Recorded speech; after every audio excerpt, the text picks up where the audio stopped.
Battle through the heavens की social सी video के अंदर एक बार फिर से आपका स्वागत है। तो भाई इस वीडियो के अंदर अपीयर होने वाला है होल ऑफ सोल का डेप्यूटी चीफ और साथ ही जियाविन के उस न्यू अलायंस का नामकरण भी होने वाले है। तो चलिए आज बकवास न करते हुए वीडियो करते हैं शुरू। जैसा कि हमने इसके पिछले पार्ट में देखा था कि जो flower sect, burning flame valley और पिल टावर के लोग होते हैं फॉलिंग स्टार पवेलियन आ जाते हैं। तो हमारे इस वाले पार्ट की शुरुआत बिल्कुल वहीं से होती है जहाँ पे हमें सीन दिखाई जाते हैं फॉलिंग स्टार पवेलियन के एक बहुत बड़े हॉल का। और यहाँ पे सारे के सारे लोग अपने अपने सीट्स पे बैठे हुए थे। यार थोड़ी देर तक बातचीत करने के बाद टाइम आता है मेन टॉपिक के ऊपर बात करने का। अभी मास्टर याओलो अपनी नजरों को पूरे हॉल में घुमाने के बाद कहते हैं कि आप सभी का पर्सनली हमारे फॉलिंग स्टार पवेलियन में आने का बहुत बहुत धन्यवाद। और मुझे लगता है कि आज के मैटर के बारे में सभी को पता ही है और होल ऑफ सोल के इविल एक्शंस भी किसी से छुपे नहीं है। मैं जानता हूँ कि वो भी आप सभी को पता ही होंगे। और क्योंकि हर साल सबसे ज्यादा होल ऑफ सोल के आता एल्केमिस्ट ही मरते हैं तो सबसे बड़ा नुकसान तो पिल टावर का हो रहा है। और इतने सालों से जो perform sky sect flower sect के ऊपर कब्जा करने की कोशिश कर रहा था तो इस सब के पीछे भी होल ऑफ सोल का ही हाथ है। और काफी टाइम पहले एंसेस्टर हुआयुन और होल ऑफ सोल के बीच फाइट हुई थी, लेकिन उनके टेरिफाइंग स्ट्रेंथ के सामने एंसेस्टर हुआयुन को भी अपने कदम पीछे लेने पड़े थे। और भाई अभी इन तीनों फैक्शन और होल ऑफ सोल के बीच कौन कौन सी दुश्मनी है वो मास्टर याओलो को अच्छे से पता होती है। और इतनी पुरानी दुश्मनियों के बारे में तो जियाविन को भी नहीं पता होता। यार तभी मास्टर याओलो आगे कंटिन्यू करते हुए कहते हैं कुछ टाइम पहले परफॉर्म स्काई सेक्ट ने कुछ सेक्ट्स को अपने साथ मिला के मेरे फॉलिंग स्टार पवेलियन को तबाह करने के लिए परफॉर्म रिवर अलायंस बनाई थी। और इस सब के पीछे भी होल ऑफ सोल ही मौजूद था। और ऊपर से मैं, जियाविन और होल ऑफ सोल हम दोनों में से कोई एक ही जिंदा रह सकता है। और मैं यहाँ पे अलायंस के इसलिए बात कर रहा हूँ क्योंकि होल ऑफ सोल हम सभी का दुश्मन है। और मास्टर याओलो के इन शब्दों को सुन के हॉल के अंदर मौजूद सारे के सारे लोग अपने सर को हाँ में ला देते हैं। और ये लोग भी मास्टर याओलो की सारी की सारी बातों से एग्री करते थे। और अभी एंसेस्टर हुआयुन के हाथों में 2 फायर बॉल्स होती है और वो उन्हें घुमाते हुए कहते हैं कि अलायंस तो ठीक है, लेकिन एक बार अलायंस फॉर्म होने के बाद मुझे नहीं लगता कि कोई भी किसी के सेक्ट के अंदरूनी मामले में इंटरफेयर करेगा। ये सुन के मास्टर याओलो कहते हैं कि ये अलायंस एकदम इक्वल टर्म्स में फॉर्म होगी और अलायंस के अंदर हर एक फैक्शन की पोजीशन एकदम बराबर होगी। तो फिर ये नेचुरल सी बात है कि अलायंस के अंदर किसी के पास वो पावर नहीं होगी कि वो किसी फैक्शन के अंदरूनी मामलों में इंटरफेयर कर सके। यार मास्टर याओलो के इन शब्दों को सुन के सारे लोग एक चैन की सांस लेते हैं। और किसी भी अलायंस को फॉर्म करने की सबसे बड़ी डिफिकल्टी यही होती है कि कहीं दूसरे पार्टी उनके फैक्शन के अंदरूनी मैटर में इंटरफेयर न करे। और इसी वजह से ये पावरफुल फैक्शंस अलायंस को ज्वाइन करने से कतराते हैं। और सभी लोगों के काम एक्सप्रेशन देखने के बाद जियाविन भी समझ चुका था कि आखिरकार ये लोग सोच क्या रहे हैं। इसी वजह से जियाविन कहते हैं कि हमारी इस अलायंस की रिस्ट्रिक्शन कुछ खास स्ट्रिक्ट नहीं होने वाली, लेकिन इनमें से एक रिस्ट्रिक्शन ऐसी है जिसके हिसाब से हमारे सारे फैक्शन और सेक्ट एक साथ मिलकर अटैक करेंगे और एक साथ मिलकर डिफेंड करेंगे। और अगर हम में से कोई भी फैक्शन डिफिकल्टीज का सामना करते हैं तो हमें उसका साथ देना होगा, क्योंकि अगर हम लोग अपने अपनी स्ट्रेंथ के साथ होल ऑफ सोल से फाइट करना चाहते हैं तो ये एकदम इम्पॉसिबल है। और इसी वजह से हमें इस अलायंस को हर हाल में क्रिएट करना होगा। और जियाविन के इन शब्दों को सुन के जो पिल टावर के फर्स्ट एल्डर होते हैं वो कहते हैं कि अलायंस डेफिनेटली काम करेगी। और तभी वो फ्लावर सेक्ट के ग्रैंड एल्डर फेरी क्वीन भी कहती है कि क्योंकि ये एक अलायंस है तो फिर इसका कोई ना कोई एक अलायंस चीफ होना चाहिए, वरना हमें एक साथ कोई भी डिसीजन लेने में परेशानी होगी। तो फिर इस अलायंस चीफ की पोजीशन को कौन संभालने वाला है। और फेरी क्वीन के इन शब्दों को सुनकर ये पूरा हॉल एकदम साइलेंट मोड में चला गया था। लेकिन थोड़ी देर बाद काफी सोचने के बाद मास्टर याओलो कहते हैं क्योंकि इस अलायंस को मैंने सजेस्ट किया था तो अगर अलायंस के चीफ को मैं सिलेक्ट करता हूँ तो लोग फालतू में गॉसिप्स करेंगे। इसी वजह से आप तीनों पार्टीज मिलकर अपने हिसाब से एक अलायंस चीफ को सिलेक्ट करो और अगर वो इंसान अलायंस चीफ की पोजीशन के लिए एकदम सूटेबल होगा तो फिर मुझे कोई परेशानी नहीं है। और जब मास्टर याओलो अलायंस चीफ की पोजीशन को लात मार के दूर फेंक देते हैं तो सभी लोग थोड़े से शॉक्ड हो जाते हैं और ये लोग एम्बैरेस्ड भी फील करते हैं, खासकर वो फेरी क्वीन। और अभी उनके चेहरे पे मापे से बड़े हाव भाव मौजूद होते हैं और ये उनकी भी इंटेंशन नहीं थी कि मास्टर याओलो को फालतू में एक्सप्लेन करना पड़े। यार तभी जो जियाविन होता है वो हंसते हुए कहता है कि आप सभी लोगों को इतना परेशान होने की कोई भी जरूरत नहीं है, क्योंकि अगर अलायंस चीफ को भी छोड़ दे तो फिर तीनों फैक्शन के पास अपने अपने डेप्यूटी चीफ होंगे। और अगर इन तीनों डेप्यूटी चीफ का ओपिनियन एक होता है तो फिर ये तीनों मिलकर अलायंस चीफ के डिसीजन को भी बदल सकते हैं। और ऐसा होने पे किसी को भी फोर्सफुली किसी का भी ऑर्डर मानने की जरूरत नहीं है। यार तभी जो फेरी क्वीन होती है वो एक बार फिर से कहती है कि जो भी अलायंस चीफ की पोजीशन पे बैठेगा उसके पास टेरिफाइंग लेवल की स्ट्रेंथ होनी चाहिए और ऊपर से उसकी रेपुटेशन भी ऐसी होनी चाहिए जिसे कि सब लोग रिस्पेक्ट करें। और मैं तो इस पोजीशन के लिए बिल्कुल भी सूटेबल नहीं हूँ। और अगर बात करें एंसेस्टर हुआयुन की तो भले ही वो पावरफुल हो लेकिन बुड्ढा गुस्से वाला है और इस वजह से वो गुस्से में कोई गलत डिसीजन भी ले सकता है। और इसी वजह से अलायंस चीफ की पोजीशन पे इन्हें तो बिल्कुल भी नहीं बिठाया जा सकता। और फेरी क्वीन के इन शब्दों को सुनकर जो एंसेस्टर हुआयुन होते हैं वो अपनी आंखें घुमाने लगते हैं। यार बुड्ढा फालतू बकवास नहीं करता और वैसे भी उसे किसी चीज को संभालना पहले से ही पसंद नहीं है, क्योंकि अगर ऐसा नहीं होता तो फिर बर्निंग फ्लेम वैली को इतने से कोई और नहीं संभाल रहा होता। फेरी क्वीन आगे कंटिन्यू करते हुए कहती है कि इसी वजह से मेरे हिसाब से सिर्फ 2 लोग ही इस चीफ पोजीशन के लिए सबसे ज्यादा सूटेबल हैं और ये पिल टावर के फर्स्ट एल्डर ओर्लिन और याओचे। और ये दोनों ही पावरफुल है और साथ ही इन दोनों की रेपुटेशन सेंट्रल प्लान के अंदर काफी खतरनाक है और ये दोनों ही काफी देर से एक्सपर्ट्स को समझ भी कर सकते हैं। और इसी वजह से मुझे लगता है कि अलायंस चीफ की पोजीशन के लिए हमें इन दोनों में से किसी एक को चुनना चाहिए। और जब पिल टावर के फर्स्ट एल्डर ये सुनते हैं कि वो अलायंस चीफ की पोजीशन के लिए सिलेक्ट हो गए हैं तो वो अपने सर को हिलाते हैं और मुस्कुराते हुए कहते हैं कि मैं ऑलरेडी काफी बुढ़ा हो चुका हूँ और मेरा खून भी काफी ठंडा पड़ चुका है और अगर इस अलायंस को खड़ा ही रखना होता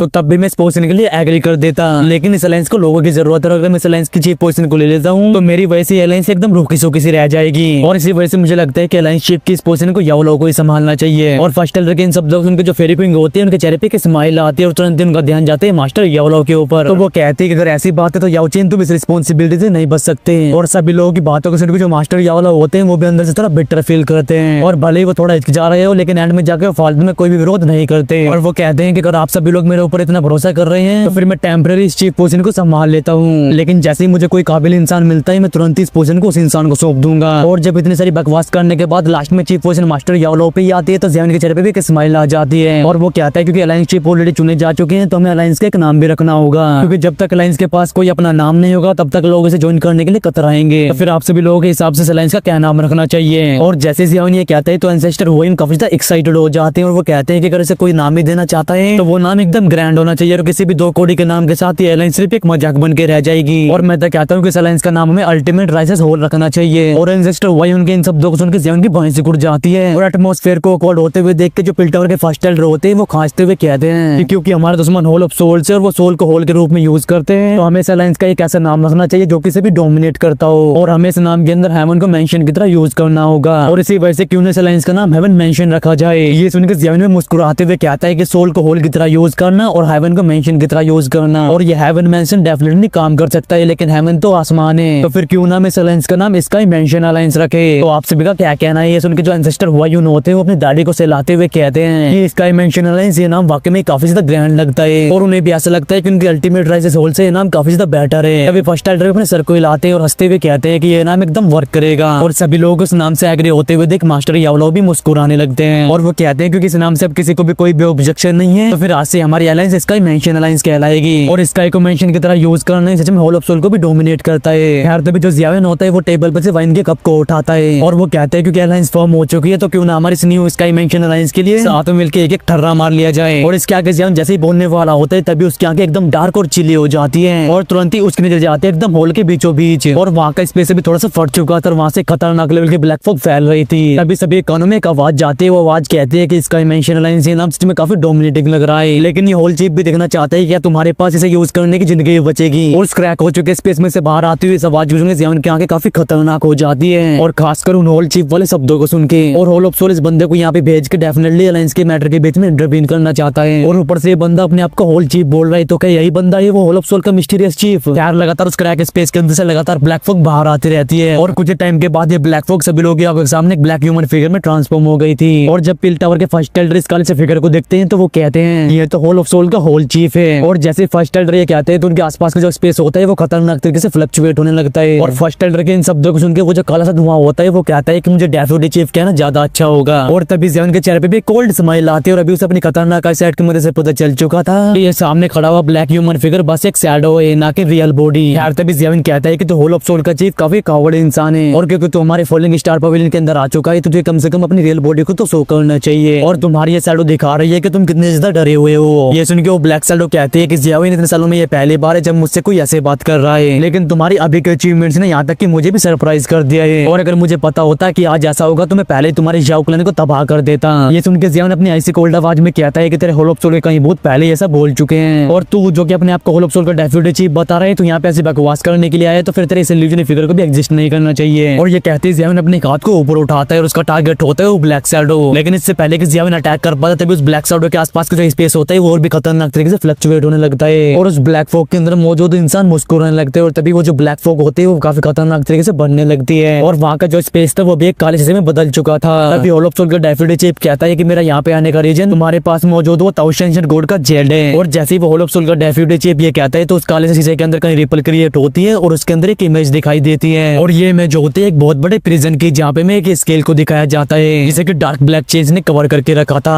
और अभी उस स्केल के अंदर एक दुबला पतला सा इंसान बैठा हुआ था जिसके हाथों पैरों को ब्लैक चेंज ने बांध के रखा होता है और इस व्यक्ति को देख के ज़ियाओ का चेहरा एकदम गुस्से से भर जाता है और तभी जो ज़ियाओ होता है वो अपनी जगह से खड़ा हो जाता है और एक टेरिफाइंग लेवल का और उसकी बॉडी से चारों तरफ फैलने लगता है और इस खतरनाक होने की वजह से उसके आसपास के जो टेबल्स वगैरह होते हैं वो तुरंत ही राख में ट्रांसफॉर्म हो जाती है और ज़ियाओ की इस खतरनाक किलिंग इंटेंट की वजह से होल का जो टेम्परेचर होता है वो भी काफी तेजी से नीचे गिर जाता है और अभी ज़ियाओ के हाथ क्लेंच हो चुके थे, यहाँ तक कि उसके जो नाखून होते हैं वो भी इसके हाथों के अंदर घुस चुके थे और अभी ज़ियाओ की बॉडी भी बुरी तरह से कांप रही होती है क्योंकि इमेज के अंदर वो जो दुबला पतला सा इंसान मौजूद है वो ज़ियाओ के फादर ज़ियाओ ज़ेंग है और भले ही ज़ियाओ ने अपने फादर को मिसाल से ना देखा हो लेकिन ब्लड लाइन से जो फीलिंग आती है ज़ियाओ तुरंत उसे सेंस कर लेते हैं और भले ही ज़ियाओ की बॉडी से भी कितनी खतरनाक किलिंग इंटेंट क्यों ना निकल रही हो लेकिन इस चीज से उस ब्लैक फॉग के अंदर मौजूद उस डेप्यूटी चीफ को घंटा फर्क नहीं पड़ता और वो अपनी कोल्ड आवाज में कहता है कि जियान मुझे चुपचाप से वो ताउशेंशन गोड का जेट पकड़ा दो, वरना तुम अगले साल अपने फादर की डेथ एनिवर्सरी मना रहे होगे। ये सुन के जियान का चेहरा इतना डार्क हो जाता है कि जियान अभी देखने में बहुत ही ज्यादा भयानक लग रहा होता है। और इस टाइम पे जियान अपने सेंस ऑफ रीजनिंग को खोने के कगार पहुंच चुका था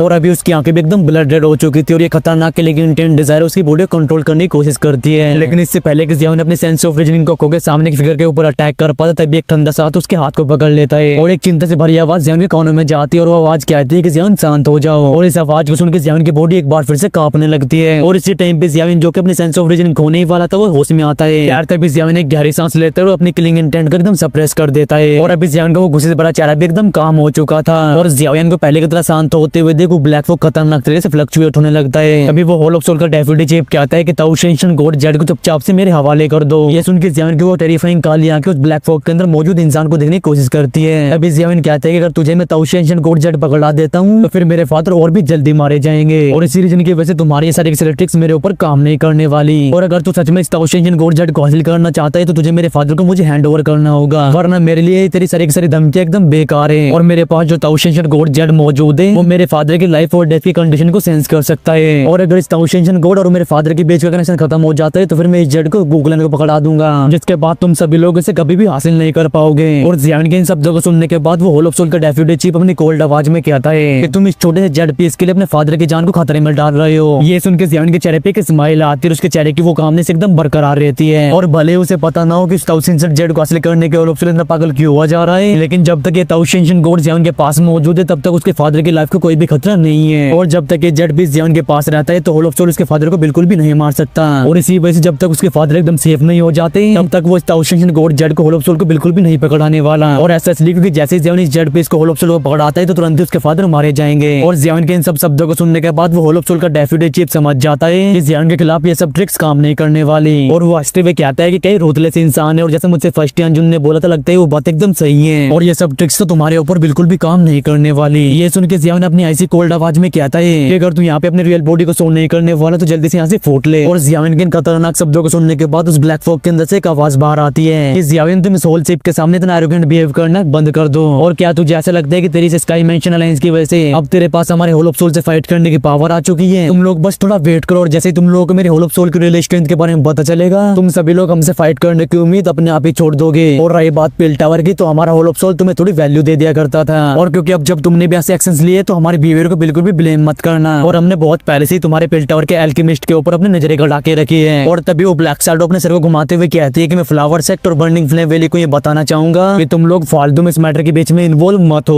वरना जब तुम लोगों के फैक्शन का नामो निशान मिट चुका होगा तुम्हें सोचने का मौका भी नहीं मिलने वाला। ये सुन के फर्स्ट एल्डर अपनी ऐसी कोल्ड आवाज में कहते हैं कि अब मैं भी देखना चाहता हूँ कि क्या तेरे होल ऑफ सोल के पास वो स्ट्रेंथ है कि वो मेरे पिल टावर को डिस्ट्रॉय कर सके। और अभी फेरी क्वीन और एंसेस्टर हुआ उनकी आंखें भी एकदम ऐसी कोल्ड हो चुकी थी लेकिन वो कुछ कहते नहीं और अभी जियान रोतलेस आंखें उस ब्लैक फॉग के अंदर मौजूद इंसान को लगातार देख रही होती है। अभी जियान कहता है कि अगर तेरी बकवास हो चुकी हो तो फूट यहाँ से और ये कहती है जियान अपने हाथ को ऊपर उठाता है और कहता है कि जब तू होल ऑफ सोल वापस लौटे तो सभी लोगों को बता देना कि मैं जियान होल ऑफ सोल और हनक्लन के सारे कम्युनियों को फ्यूचर में नरक के दर्शन करवाऊंगा। और ये कहने के बाद जियान घुमा के रैप्टर खाली स्पेस में मारता है, मेरा मतलब हाथ को क्लेंच कर देता है और जैसे जियान अपने हाथ को क्लेंच करता है तो उस ब्लैक फॉग के आसपास का जो स्पेस होता है वो तुरंत ही फट जाता है और स्पेस के एक्सप्लोड होने की वजह से वो जो ब्लैक शैडो होते हैं तुरंत ही उसके ऊपर गच्छे उड़ चुके थे और जब वो ब्लैक फॉग और ह्यूमन शैडो वहां से पूर्णतः से गायब हो जाती है तो तब वहां पे उस डेफिनेट चिप की सिर्फ हंसने की आवाज गूंजती रहती है और ये आवाज उस होल के अंदर काफी टाइम तक शोर करती रहती है और कहती है क्या ये घमंडी लौंडा है और आखिरकार तो अपने आप को क्या समझता है। यहाँ तक कि ज़्याओ जुवान जैसा स्ट्रॉन्ग एक्सपर्ट भी हमारे होल ऑफ सोल के हाथों से नहीं बच पाया और लगता है तो अपने इस मामले से 1 स्टार 2 वशिंग स्ट्रेंथ के साथ अपने लिमिट्स को भूल गया है और जब तुम्हारे होल ऑफ सोल के अंदर आने की हिम्मत होगी तुम्हें पर्सनली तुम्हें खत्म करूंगा। यार जब ये आवाज होल में से गायब हो जाती है तो मास्टर याओ लोग कहते हैं कि लगता है हमारी अलायंस के बारे में होल ऑफ सोल को काफी टाइम पहले इन्फॉर्मेशन मिल चुकी थी, वरना ये इंसान हम सभी लोगों को यहाँ पे धमकी देने के लिए अपने आप को शो नहीं करता। तभी ज़ियाओइन कहता है कि लगता है होल ऑफ सोल को भी हमारी अलायंस से कहीं ना कहीं डर है, लेकिन जिस तरीके का इनका कैरेक्टर है तो ये अपने आप को यहाँ पे बिल्कुल भी शो नहीं करते। यार तभी जो ज़ियाओइन होते हैं वो सभी लोगों को देखते हुए कहता है कि क्या आज से पहले कभी होल ऑफ सोल के डेफिनेट चिप के बारे में किसी ने सुना है। और ज़ियाओइन के इन शब्दों को सुनकर जो एंसेस्टर हुआयून होते हैं वो अपनी भैंस सिकोड़ते हुए कहते हैं कि मैंने इसके बारे में कभी भी नहीं सुना क्योंकि हान क्लैन के अंदर बहुत ही सारे एक्सपर्ट्स हैं और ये डेफिनेटली होल चिप भी डेफिनेटली हुन क्लैन से है, लेकिन इस इंसान की स्ट्रेंथ ज्यादा नहीं तो 2 से 3 स्टार के लेवल की होगी, वरना ये इंसान अपनी शैडो को यहाँ पे नहीं भेजता, ये अपनी एक्चुअल बॉडी को यहाँ पे लेके आता और वो हम लोगों से अपने आप को इसलिए छुपा रहा था क्योंकि उसके पास हम सभी लोगों को हराने का कॉन्फिडेंस नहीं है। और अभी कुछ टाइम पहले अपीयर हुआ वो होल ऑफ सोल का डेफिनेट चिप डेफिनेटली ज़ियाओइन की इस भयानक लाइनअप से डरता है। यार इस सीन के साथ हमारा ये वाला पार्ट यहीं पे खत्म होता है। वेल इसके नेक्स्ट पार्ट में जब अपनी काइलिन ने एक क्वीन मेडियोसा के दोषिंग बनने की जर्नी स्टार्ट होगी और इस जर्नी में काइलिन का साथ देगा ज़ियाओयान, क्योंकि वो जाएगा काइलिन को लेकर 9 डीप ग्राउंड पाइथन ट्राइब। तो इसके नेक्स्ट पार्ट के लिए वीडियो को लाइक करें, चैनल को सब्सक्राइब करें और हाँ कमेंट भी जोर से कर दें, क्योंकि जब वीडियो डालने के बाद मैं शाम को आप लोगों के कमेंट पढ़ता हूँ ना, और टू बी ऑनेस्ट भाई आप लोगों के इतने प्यारे प्यारे कमेंट पढ़ के दिल को सुकून आ जाता है यार। और आज जिन लोगों से नेक्स्ट पार्ट के लिए वेट नहीं हो रहा है वो मेंबरशिप को ज्वाइन कर सकता है, क्योंकि मेंबर्स के लिए मैं पार्ट पहले से एक्सप्लोर कर देता हूँ। तो चलो यार इस वीडियो करते हैं यहीं पे एंड मिलता हूँ आपसे नेक्स्ट वीडियो में। Till then take care and bye bye and love you all guys. बोलो महादेव महादेव।